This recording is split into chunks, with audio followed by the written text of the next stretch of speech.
Christy, thank you for that introduction. Before we start, Vladimir has gone through so much with such horrific conditions in confinement, including solitary. I think another round of applause of him being here.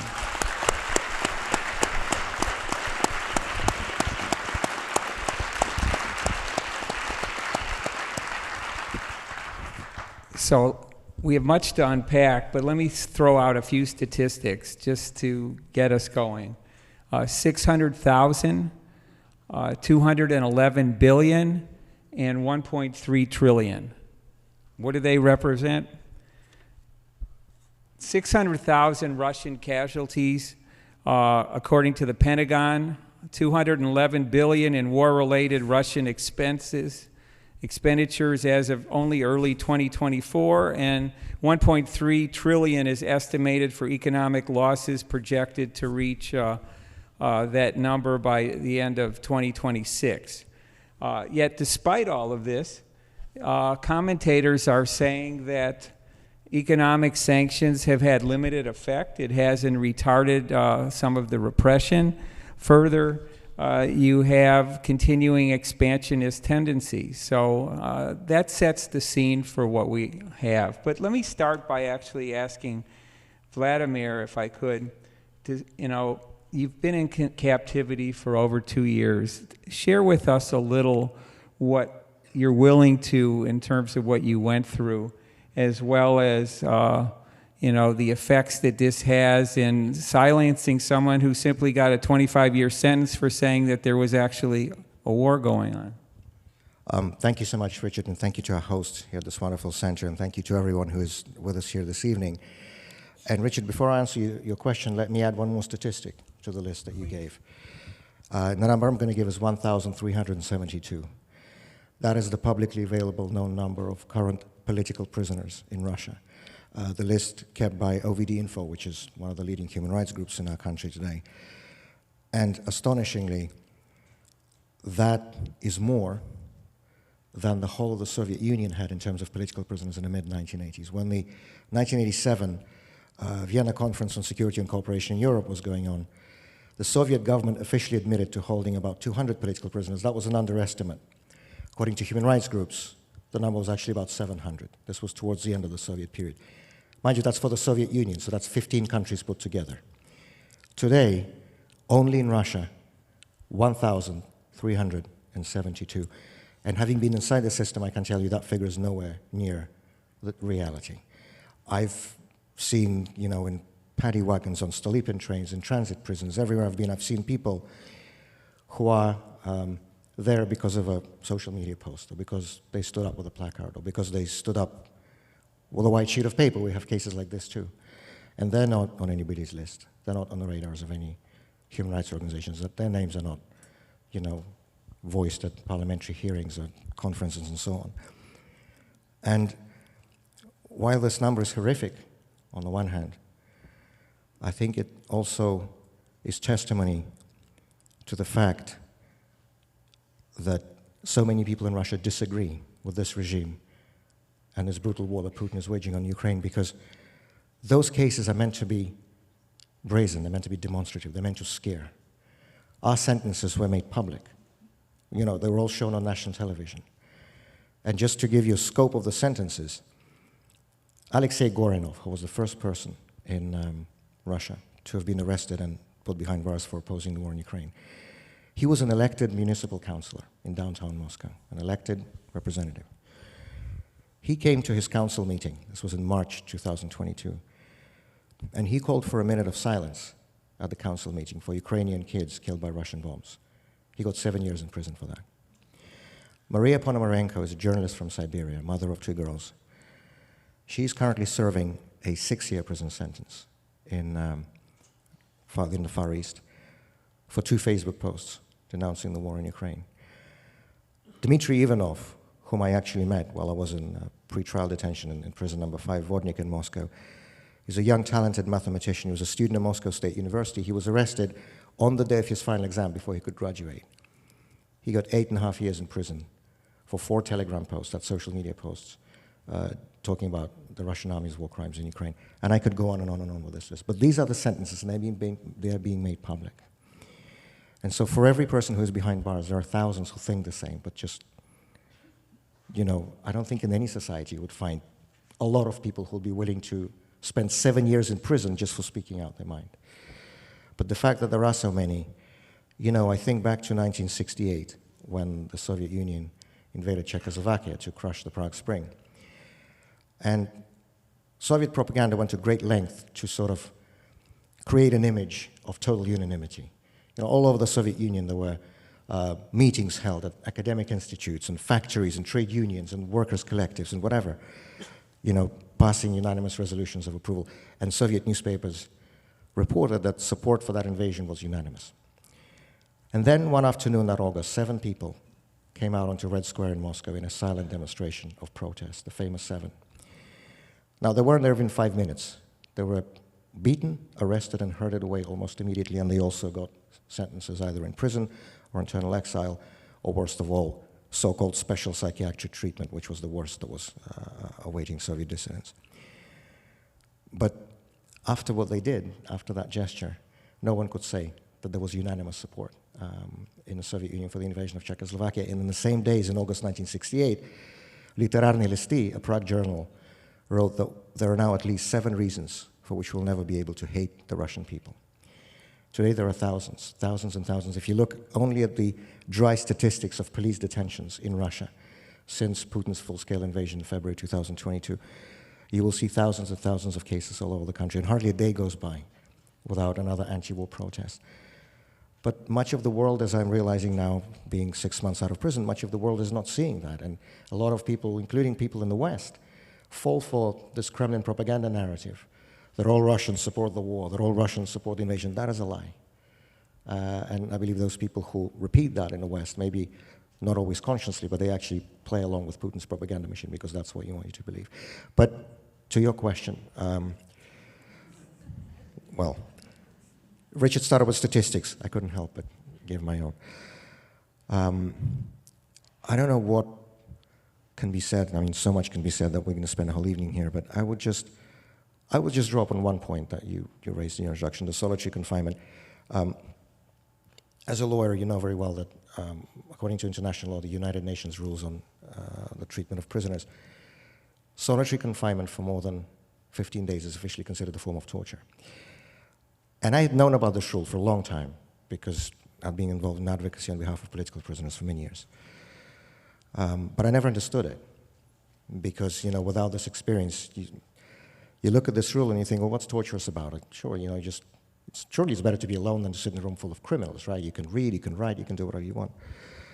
Well, first of all, they don't let you write. They only give you pen and paper for 90 minutes a day, 1.5 hours. Then they take it away again. And then for the rest of the day, you just sit in that small cubicle-sized cell, 7 by 10 feet, 2 by 3 meters. 4 walls, a small window with metal bars under the ceiling. Your bunk bed gets attached to the wall at 5 o'clock in the morning with a wake-up call, and you're not allowed to take it back again until 9 p.m. with the lights out. And so for the whole day, you can try to sit at that really small, uncomfortable stool that sticks out of the wall, but you can't really sit in there for long. So all you do is just, you walk around in a small circle. There is nothing to do. There is nowhere to go. There's no one to speak to. And it's really easy to start losing your mind. So I do understand the rule now. Because actually after about 2 weeks, so that period of time is not random in the United Nations rules, you start forgetting names, you start forgetting words, even the most basic words. You start shouting at walls. You stop understanding the difference between what's real and what's imagined. And it's really easy to go crazy. And you have to make a special effort not to. I had the benefit of being a historian, and one of my areas of study had been the Soviet dissident movement. So I had the honor of knowing many of these people like Vladimir Bukovsky and Natan Sharansky and Yuri Orlov and Yelena Bonner and others. And so I had the benefit of their experience, having read their books and their memoirs. And they said that one of the most effective ways to stay sane in that situation is to learn a new language. because that way you occupy your brain, you give it something useful, something productive to do. For example, Bukovsky learned English while he was sitting in the Vladimir city prison in the 70s. Natan Sharansky practiced his Hebrew. Soviet political prisoners who were Roman Catholics would learn Latin, and so on. I learned Spanish. I had a Spanish textbook, and I was just, every day I was just sitting there and learning the verbs and the tenses and the vocabulary, you know, not ever hoping to be able to use it, just to stay sane, because this way you occupy your mind with something useful. Most importantly, you occupy your time, because one of the most horrible things in prison is just watching the time of your life just meaninglessly go by, day after day, week after week, month after month. But if you learn a language, every night you go to bed, and you can say to yourself, I've actually done something useful with this day. I never thought I'd be able to use it, but now Bill and I are hoping to initiate the Magnitsky Law in Spain. I appreciate that. Let me bring Bill into the conversation. During the current administration's first term in Helsinki, Putin, unsolicited, said that Bill Browder was enemy number one. So, Bill, you've endured quite a lot in Russia and also had many of your assets taken. So how do you assess the current situation now with regard to the war? Yeah, so it wasn't a very pleasant moment. It was the summer of 2018. Trump and Putin were meeting in Helsinki. It was right after Robert Mueller had indicted 12 Russian GRU officers for interfering in the 2016 election, and so at the two presidents had this secret summit. Nobody actually knew what happened during the summit, and then they emerged and they went into a big auditorium, and the press started asking questions. And the obvious question to Putin was, "Are you going to hand over the 12 military intelligence officers?" And Putin smiled. He obviously had been preparing for this question for quite a while. And he said, yes, it's entirely possible that we would. But if we did so, we would expect some goodwill and reciprocity from our American friends. And specifically, we would expect them to hand over Bill Browder, me. Well, that wasn't very pleasant, obviously. But it wasn't unexpected, because ever since the Magnitsky Act was passed, which was named after my lawyer, Sergei Magnitsky, which freezes the assets and bans the travel of Russian human rights violators and kleptocrats, Putin has been after me, and he's been mentioning my name publicly in a lot of different places. But what was unexpected was what happened next, which was the question then went to President Trump. Mr. President, what do you think about Putin's offer? And without skipping a beat, Trump said, I think it's an incredible offer.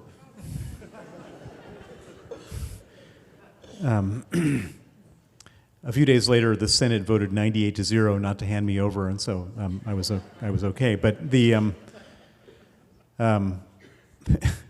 so I've been on sort of Putin's hit list for a long time, and it's definitely not pleasant. But so I spent a lot of time thinking about Putin and what he's up to and why he's doing stuff, and I've got a view on this war and what's happening, and it's a little different than a lot of other people's view, and I'll just throw it out there so we can all discuss it, which is that, and I'm sure that Vladimir will agree with me because we've been fighting this together, but Putin is basically, he's a thief, he's a crook. His basic, and this is true of many government officials in Russia. You join the traffic police to extort money from drivers. You work your way up in the government, and right up to the president, you steal as much money as you can. And over a 24-year period, or now 25 years, Putin and about 1,000 people around him have stolen $1 trillion from the Russian state.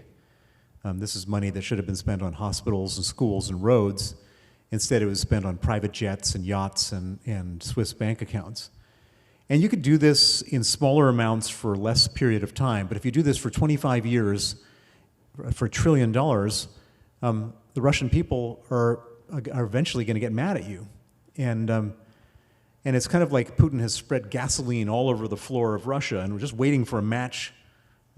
By stealing this amount of money, it's just waiting for a match to light up. And we've seen this match in Tunisia when the fruit seller set himself on fire. We saw this match in Kazakhstan. Most people didn't pay attention to this. They raised the price of gas, and people started burning the presidential palace. And And so Putin, at a certain point, realized that he had just stolen too much money, and the only way that he could make sure that people aren't going to rise up and take over the Kremlin and hang him from a lamppost, the way they did with Ceausescu in Romania, would be to divert their attention. And so what do you do if you're a dictator who's stolen too much money, you're afraid of your own people, you find a foreign enemy and you start a war?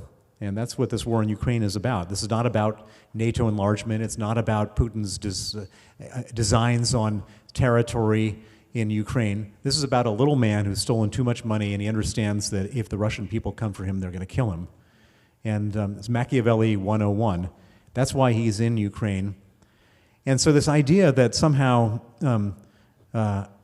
he's going to agree to any kind of peace deal, I think, is very unrealistic. I don't think that there's a lot of talk now about, Trump has said we're going to solve this war in 24 hours. It's now gone from 24 hours to 100 days.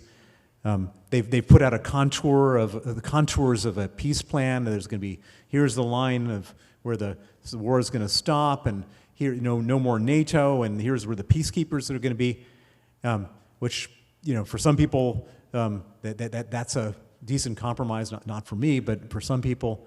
But it doesn't really matter what contours they put out there, because all that really, the person that's going to determine whether there's going to be any peace deal is Vladimir Putin, who has no interest in any peace deal because he needs to be at war, because if he's not at war, the people are going to turn on him. And so I don't think, so my sort of contrarian prediction is that there's not going to be any peace deal. So Vladimir, let me ask you, because you have the families being decimated, mothers, husbands, wives.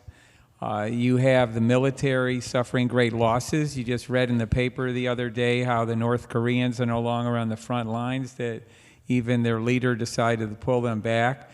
Do you see vulnerabilities, including with the military and, growing tired of his ambitions and what he's trying to do to hide the ball, to Bill's point?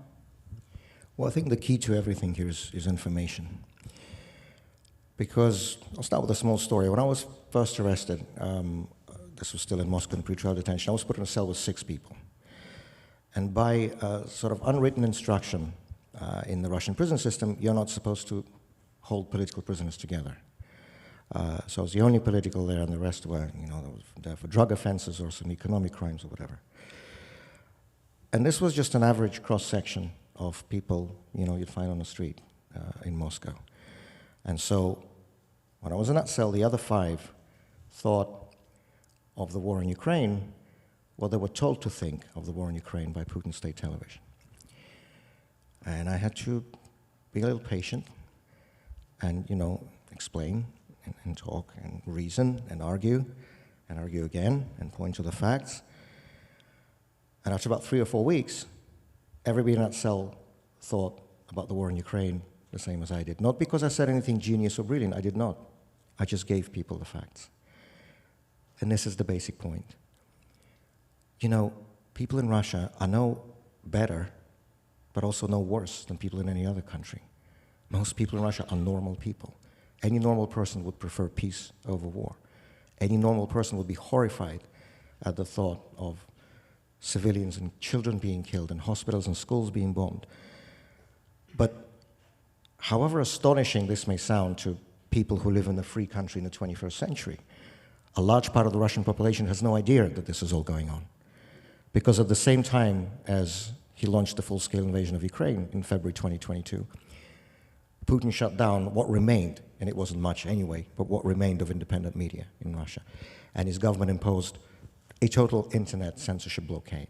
So all the social media are blocked, all the independent media websites are blocked. For a lot of people, it's just impossible to get this information. And so, as I mentioned, I'm a historian, and I always like to look at the way the things were done before. And for me, one of the biggest contributing factors to the collapse of the Soviet regime was the fact that it had become delegitimized in the eyes of a large part of its own population, of its own citizens. Because for years and years, what we call radio voices, Western radio services like Radio Free Europe, Radio Liberty, the BBC, Deutsche Welle, Voice of America, Swedish Radio, and so on, would beam those short-frequency radio signals in the languages of the peoples of the Soviet bloc across the Iron Curtain to reach millions of people with truthful and objective information about what this regime was doing.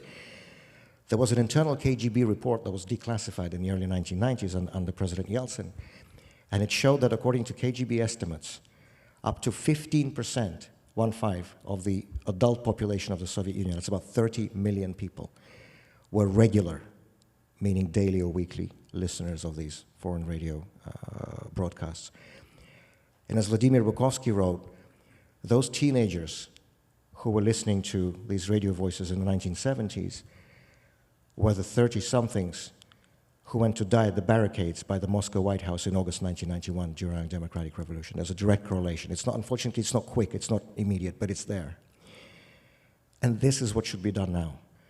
I think the free world should put a lot of efforts into trying to reach Russian citizens inside Russia with objective and truthful information about this war and about this regime in the Russian language. But not only do we not see this happening, we often see, especially if we're talking about Western businesses and Western tech companies, we're seeing the exact opposite.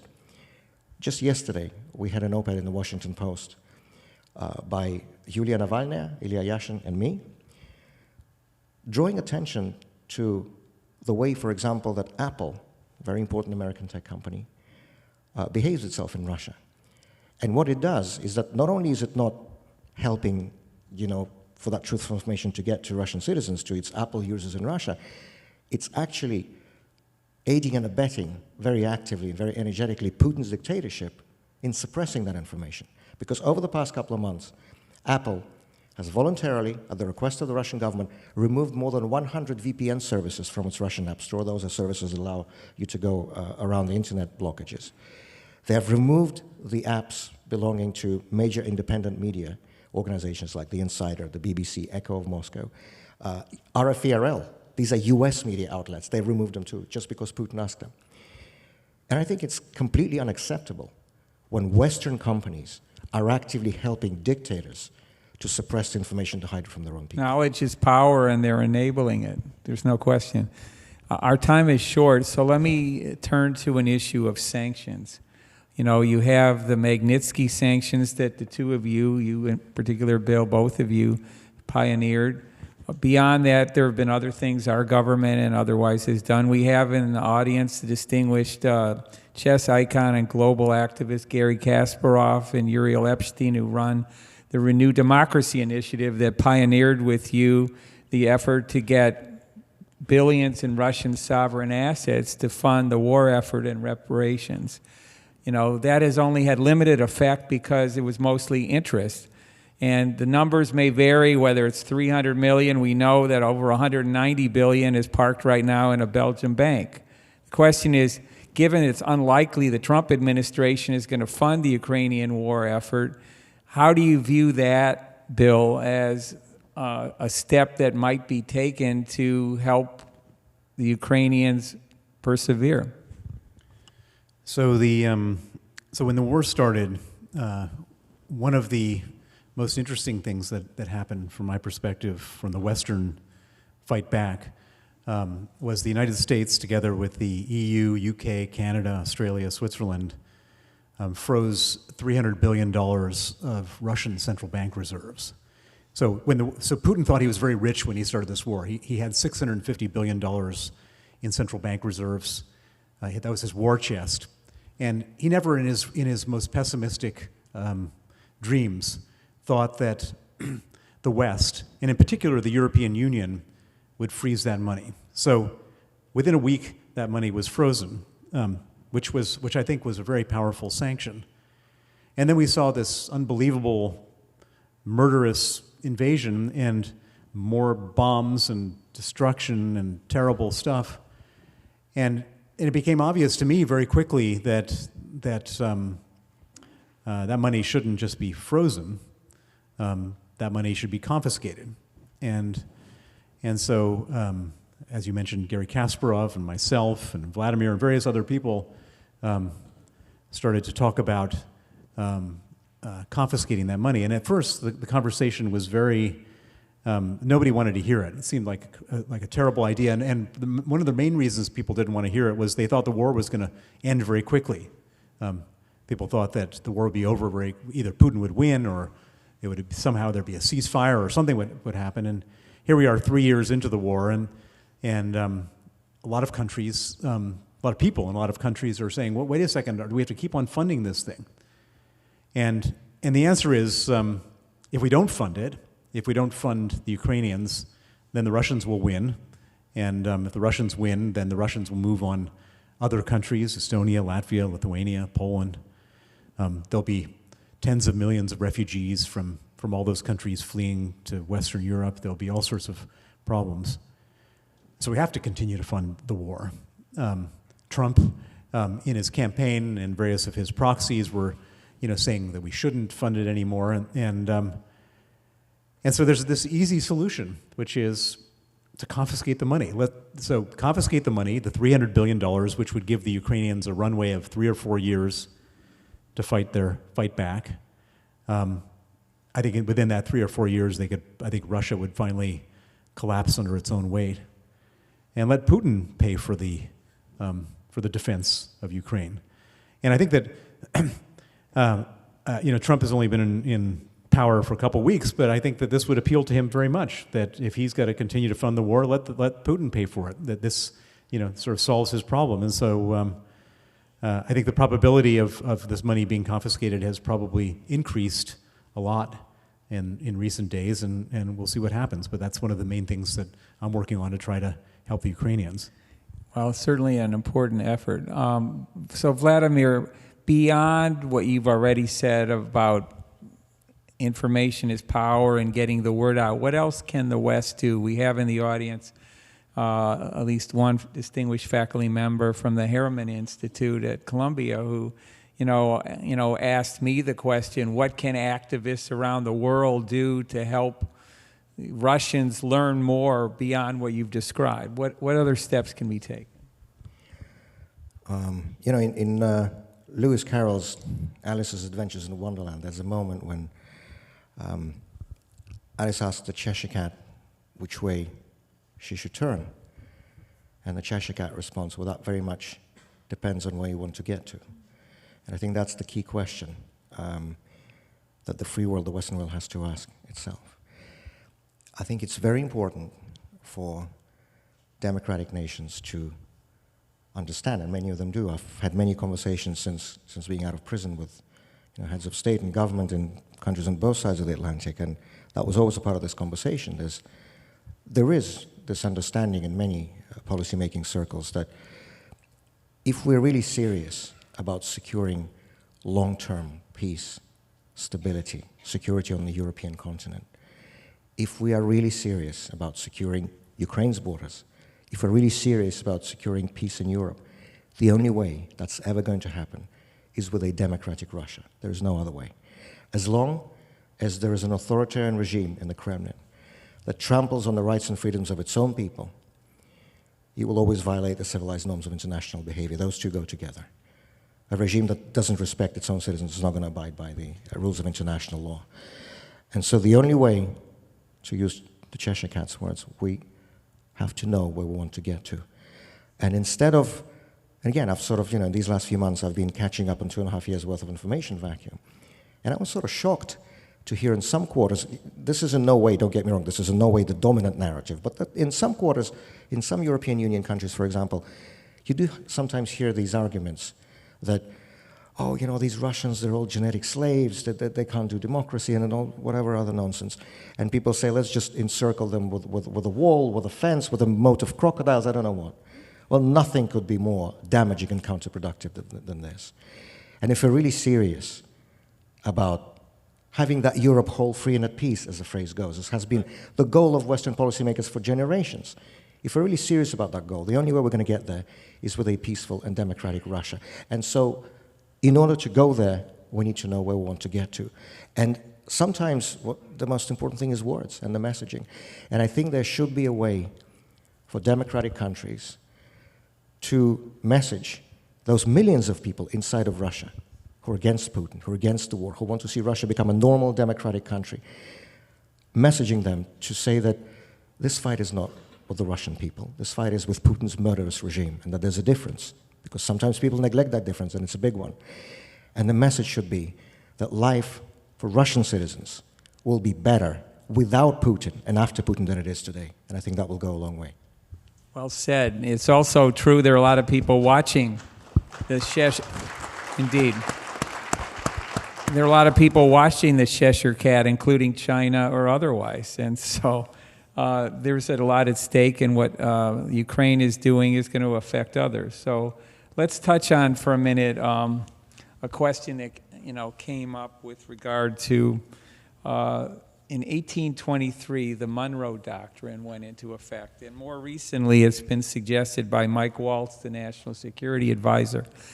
For Trump, he's speaking about how U.S. hegemony should exist over the Americas. And I guess if we follow Trump, he has expansionist interests beyond that. And refused to get involved in European wars. What's your view, Bill, in terms of that doctrine as to the concerns raised by Vladimir and beyond? Well, I think that the European wars affect America in a very profound way. Let's just talk about the all the different. So let's just say that if America were to withdraw from this war, we've actually had a little bit of a taste of this whole thing. In January of last year, Trump called up Mike Johnson, the Speaker of the House of Representatives, and said, don't let any Ukraine military aid get voted on in the floor of the House of Representatives. And so for 4 months, there was no vote. The money was withheld. And during those 4 months, the Ukrainians started to run out of ammunition. And as they started to run out of ammunition, they started to make desperate calls, saying that if they run out, then the defensive lines will break.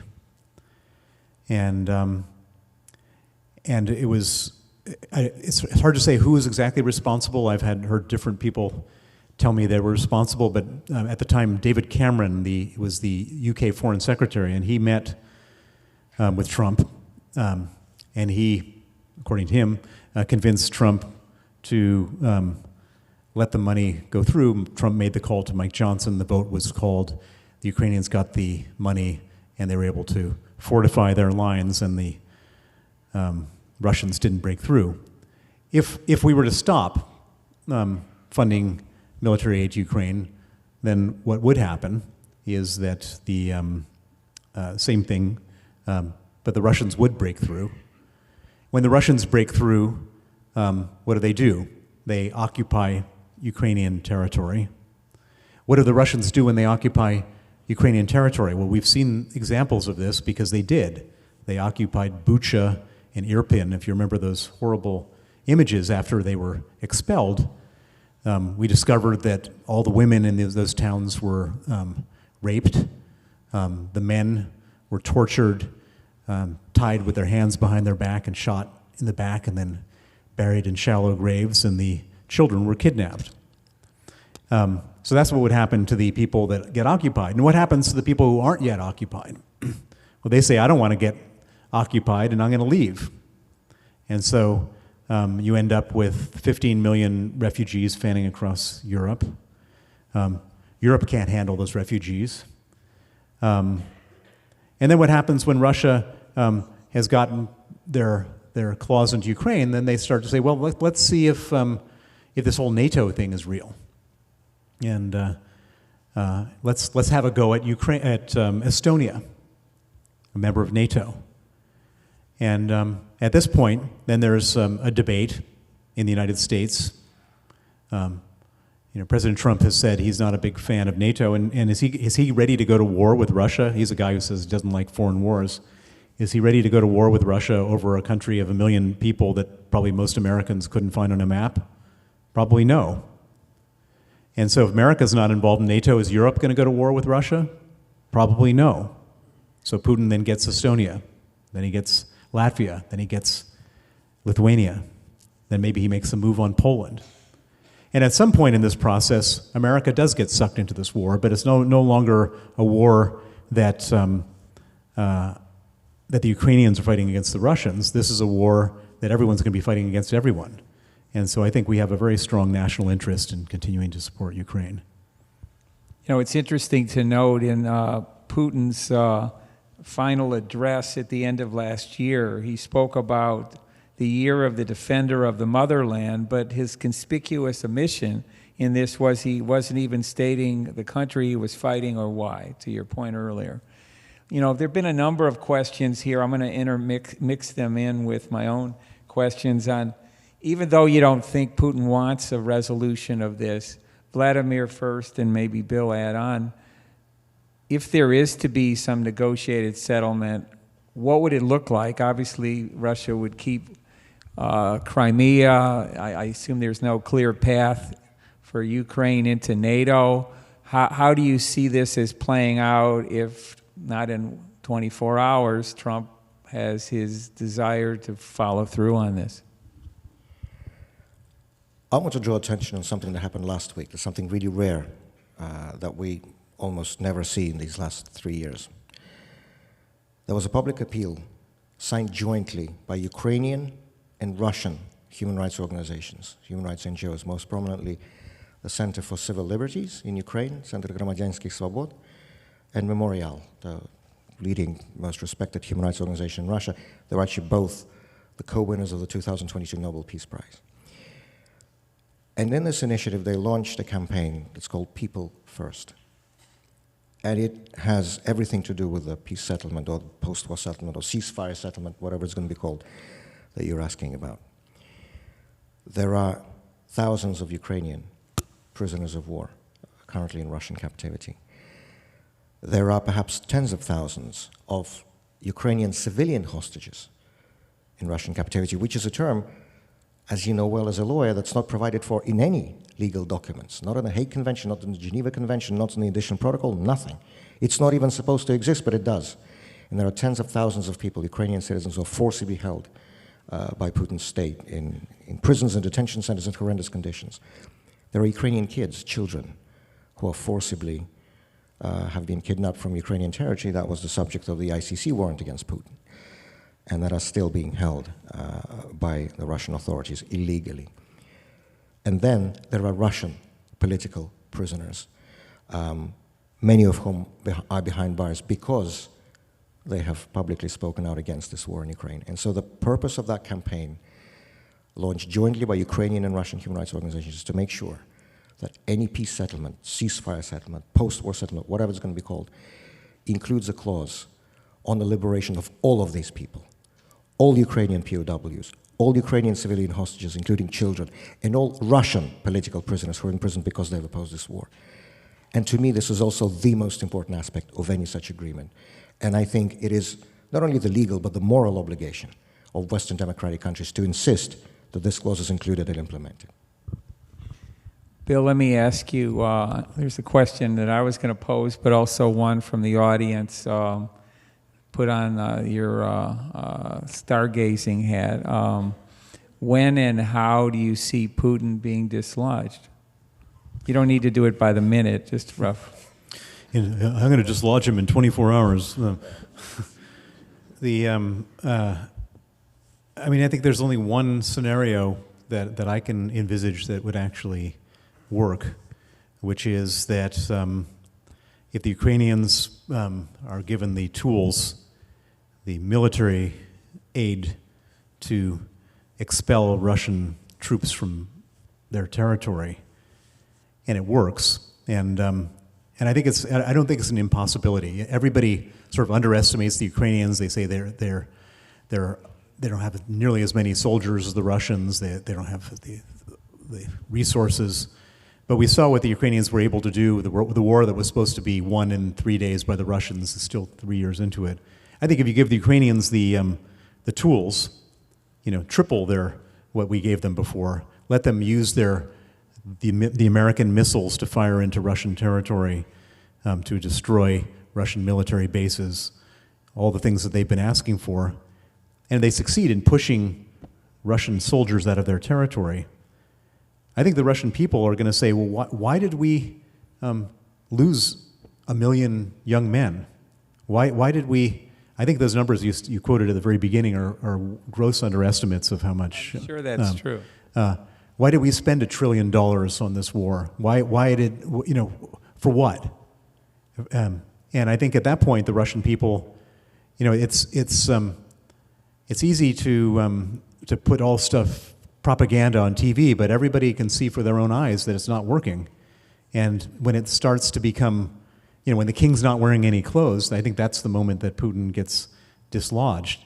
But he's not going to be dislodged by a negotiation where we settle with him. That's his intention is to stay in power until the day he dies, and there's no Putin presidential library for him to retire to. He understands that if he loses power, he loses his money, he goes to jail, and he dies. And so he doesn't want to die, and so he's going to do everything he can to stay in power. And the only way and we're not going to be able to get rid of him. The Russian people can get rid of him, and what he's doing to the Russian people is so horrific. I mean, just yesterday, I read this story about how Kim Jong-un was so offended by Putin's meat grinder approach towards the North Korean troops that he pulled his own troops back. I mean, if Kim Jong-un is offended by Vladimir Putin, how are the Russian people feeling about that? And I think that the Russian people, as Vladimir says, I mean, no normal person would want to be in this kind of country. And to the extent that people are saying that Russians support this war, how does anyone know if you go to jail for 8 years for calling it a war, which is the jail term you get for calling the war a war? So you got to call it a special military operation. If you say the slightest, he was telling the story about Alexei Goranov, who wanted to hold a minute of silence for the Ukrainian children, who was 7 years in jail and then get an extended jail term. Of course, everyone's going to keep their mouth shut. Nobody in Russia is saying anything on the phone to relatives outside anywhere because they're all so scared. I think it's just a pressure cooker waiting to blow, but it requires something to make it blow. You want to add anything, Vladimir? I'll just add that, if modern Russian history teaches us anything, it is that major political changes in our country happen like this. Suddenly, swiftly, unexpectedly. Both the Tsarist Empire at the beginning of the 20th century and the Soviet regime at the end of the 20th century went down in 3 days, literally, not a metaphor. And the next time is going to be exactly like this. You asked Bill to draw up a scenario how this is going to happen. My friend Evgeny Roizman, who's the last democratically elected mayor of Yekaterinburg, the fourth largest city in Russia, he's a historian too by education, he says, I can draw up for you 100 different scenarios of how Putin's power is going to end. And in reality, it's going to be 101st that none of us can think about. That's exactly how it's going to be. And so I think the only responsible thing, both for us in the Russian democratic movement, but also for the free world, is to prepare for that moment, to have that strategy, that roadmap for the day after Putin. Because there's not going to be time to prepare when it starts happening. We'll have to have that plan. And this is in the interest of everybody to make sure that next time there's a window of opening, an opportunity for democratic change in Russia, that it succeeds, that experiment succeeds. Because, again, if we ever want to see the European continent whole, free, and at peace, the only way it's going to happen is with a democratic Russia. Well, you clearly need a plan for the day after, there's no question. So let me widen the aperture a little bit. There are a few questions from the audience, but also my own. We see literally threats to democracy and the rise of authoritarianism and autocracy around the world. Do you want to comment on that as to, what that portends and the fears? And then I'm going to drill down to something with you with your Pulitzer Prize winning background, but comment both of you on what we're seeing around the world. Yeah, so the answer is yes and also no. So you have the AfD is rising in Germany, Marine Le Pen is rising in France, there's a far-right government that has been elected in Austria, and so we sort of tend to extrapolate and say the whole world is turning into a far-right fascist dictatorship, but at the same time as that's happened, Poland, which had a very far-right government, swung in the other direction. We saw the Russians try to push their narrative in Moldova, and the good guys, the Europeans, won. The Russians tried to get their far-right guy in Romania, and the Romanian courts actually intervened and stopped that. I think that there's all sorts of wild volatility in politics. I would say that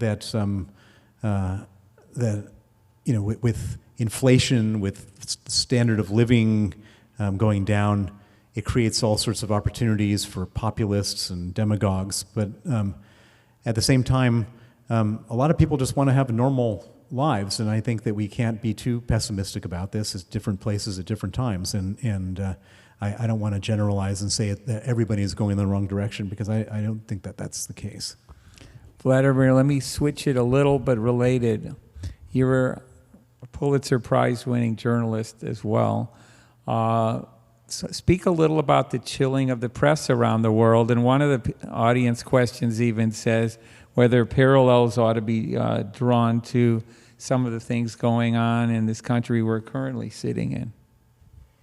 Well, President Reagan once said that freedom is never more than one generation away from extinction. So it is absolutely right to be vigilant, to be watching out, to make sure that we do defend those rights and freedoms that we have, because, just as no countries or nations are quote-unquote unfit for democracy, there are no countries or nations where it's guaranteed. We know this from the course of world history. And so I do understand why people are so concerned. But I just want to back up what Bill said, because I think he's absolutely right. Sometimes this alarmism gets a little over the top. We were just chatting before coming on the stage with Mikhail Voskresensky, who's going to play on this grand piano in a few minutes. And he said to me, you historians have an advantage. You look at larger periods, at longer periods of time. And that's true. He's absolutely right. We do. And if we look, the way that historical progress occurs, it is always 2 steps forward, 1 step back, 2 steps forward, 1 step back. I think now we're in that step back. But then there's going to be 2 steps forward again, and the progress is still, it may not be as fast as we'd all like, but it's still forward. And let's look at large periods. Let's look at not 2 months or a year. There's a human rights organization in this country called Freedom House, and every year they publish the rating and the map of countries which they rank as free or unfree. And they've been doing this since the 1970s, for more than half a century. If you look at the Freedom House map of Europe, let's say 40 years ago, that's nothing by historical standards. That's like yesterday morning. You will see, in 1985, look at the map of Europe from Freedom House. You will see that half of the European continent is painted purple, not free. Countries living under various forms of dictatorships, authoritarian, totalitarian regimes, and so on. If you look at the Freedom House map of Europe today, you will see only 2 countries painted purple, not free. That's Putin's Russia and Lukashenko's Belarus. So the progress is undeniable. The direction is unmistakable. It's still 2 steps forward, 1 step back. And I have no doubt that if we look at the Freedom House map in a couple of decades' time, there will not be a single unfree country on the map of Europe. Well, to end on one other note, one last question. I may turn it to you, Vladimir, because of your confinement. And I urge everyone in the audience, if you haven't watched it, I watched it again this afternoon, the interview that 60 Minutes did with you in September after you came back from the East-West exchange. Excellent interview. But in it, you were poisoned once, and you were close to death. And you were, I think, being treated in the United States. No, it was in Russia. And then you was poisoned a second time, and you were being treated in the United States, if I remember correctly. No, both times my life was saved in Moscow. It was only rehab. You had the opportunity to stay in the United States at one point, but you say on camera, I couldn't. And I know the answer, but why don't you tell the audience, why is it after being close to death twice, did you choose to go back? And what does that indicate as to how democracies can't survive and why leaders like you, upstanders, need to speak out? I'll start with a short story. In the mid-2000s, there was an initiative from the Russian opposition to nominate Vladimir Bukovsky, who I mentioned several times in this conversation, who's a legendary Soviet-era dissident and writer and spent many, many years in the Gulag. We nominated him for president of Russia. It was, of course, as everybody understood, a symbolic gesture, but it was a very important one. Sort of juxtapose that to what the Putin regime was doing. So if you are strengthening KGB rule, we're going to put forward a Russian Václav Havel against you. So that was the idea. And we held a big rally on Triumfalnaya Square in Moscow, which is the former Mayakovsky Square, which is the place where the Soviet dissident movement originated, with the banned poetry readings back in the 1960s, which Bukovsky organized. So there was a meaning in that as well. And at the end of this rally, a woman came up to Bukovsky, and he had lived for a long time abroad. After the exchange, the prisoner exchange that freed him, he lived in England, and he lived there until the end of his days. A woman came up to him and asked, "Why did you return? Do you really hope to change something here?" And he looked at her and said, No, of course I don't hope to change anything now. But I returned because people are starting to be afraid again. And when people are starting to be afraid, you have to come and stand next to them and say, here I am. I'm not afraid. I was listening to the conversation, I had goosebumps on my back. I'm a Russian politician. I've been doing this for 25 years. I came to work with Boris Nemtsov in 1999. I believe a politician has to be in his or her own country. It can't be any other way. This is not a profession you can do by Zoom. And I think especially at the times of crisis, at the times of war, at the times of repression, political figures, political leaders, the public faces of opposition movements have a sense of public responsibility that frankly outweighs any considerations of personal safety or personal comfort. I would not feel I'd had any moral right to call on my fellow Russian citizens to stand up to Putin's dictatorship if I didn't do it myself, if I just ran away.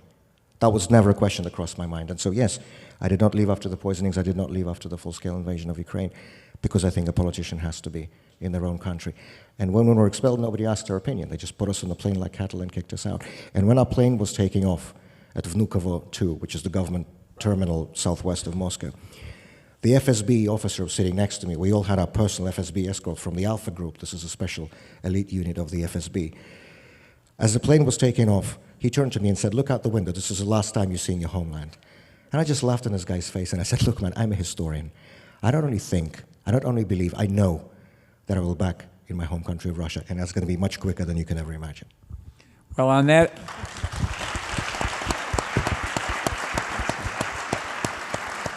that inspiring note, and don't leave, we have a wonderful recital. I want to thank Sir Bill Browder and Vladimir Kara-Murza. Another round of applause.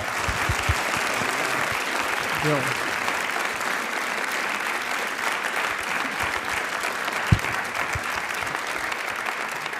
So I'm going to just quickly introduce our musician, Misha Voskresensky. We live in a world that has less and less heroes, but Misha is certainly one of mine. Misha is a lot older than all of us here. He when the war started in 2022, he was 87 years old. He was one of the most esteemed and recognized musicians in Russia. He was head of the Moscow Conservatory, where he played piano, and he lived a life of real privilege, where he had respect, he had property, he had everything you could have from a 87-year career as a top musician. And when the war started, Vladimir Putin particularly wanted everybody to support the war, and he put a lot of pressure and leaned on all the cultural figures in the country to support the war, because it was particularly important to have influencers. And almost all of them rolled over and did what they had to do to live their comfortable lives and support Vladimir Putin's murderous war. But the one person who didn't is Misha Voskresensky. At the age of 87, with all the privilege, all the comforts that you had from his career, he gave it all up. He came to America with nothing, no property, no money, no nothing, to start a new life here in protest of the war. And there's very few people who are ready to make any kind of sacrifice for their principles. And Misha sacrificed everything to protest the war. And in addition to being a great hero, he's also a great musician. And it's my great honor to introduce to you Misha Voskresensky. Please give him a hand. Thank you very much. Thank you very much to everybody. I will play first movement of Pathetic Sonata of Beethoven and Largo and Final of Chopin Sonata B minor.